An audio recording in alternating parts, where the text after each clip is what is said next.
Bonjour à tous, j'espère que vous allez bien. Aujourd'hui, nous allons voir les verbes les plus fréquents en français. Je vais vous en présenter 4. Avoir, se mettre, être et faire. Je ne vais pas vous expliquer ce que signifie chaque verbe. Je vais plutôt vous montrer les expressions les plus fréquentes de ces verbes. Le premier, c'est le verbe avoir. Je suppose que vous saviez comment l'employer pour parler des membres de la famille, pour dire ce qu'on possède, pour donner l'âge d'une personne ou bien pour exprimer une sensation. Mais là, on va voir l'expression avoir envie. Par exemple, j'ai envie de changer d'appartement.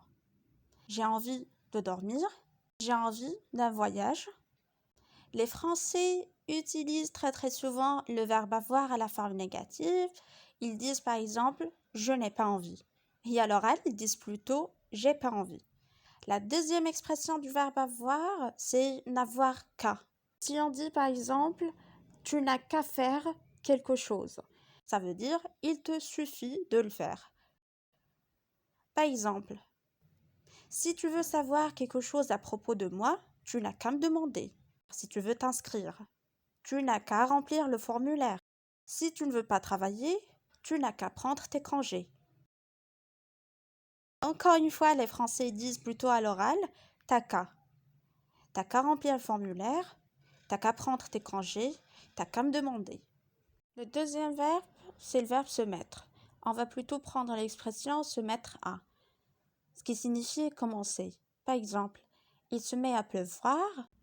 Sarah et son équipe se sont mis au travail.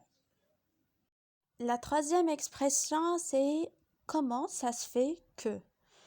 Vous pouvez l'employer pour demander pourquoi, sachant que là, vous allez le demander avec une forme d'étonnement. Si, par exemple, vous êtes étudiant ou un employé et qu'un ami ou un collègue à vous est tout le temps en retard, donc là, vous pouvez lui demander comment ça se fait que tu sois toujours en retard. La quatrième expression, c'est être d'accord avec quelqu'un. Si vous dites à quelqu'un, par exemple, ce n'est pas difficile d'apprendre la langue française et il vous répond oui, je suis d'accord, c'est-à-dire que vous, tous les deux, vous avez le même avis.